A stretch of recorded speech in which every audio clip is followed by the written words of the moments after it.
my goodness, why didn't that record? Oh, guys, totally, I just made my taco seasoning and I thought I was recording and I wasn't.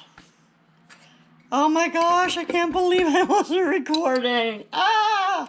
Anyway, it's about a half a cup of chili powder, quarter cup of paprika, quarter cup of garlic powder, quarter cup of onion powder, couple of tablespoons of pepper, about a quarter cup of cumin, and then a couple of tablespoons of some fresh oregano. And I just put it in a jar and I give it a good shake.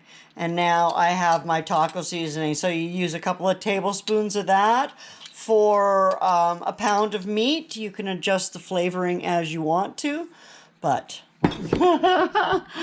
that's it. That's my taco seasoning. I hope you make it. Hope you enjoy. Take care. I'll see you soon. Bye now. Oh, don't forget to subscribe.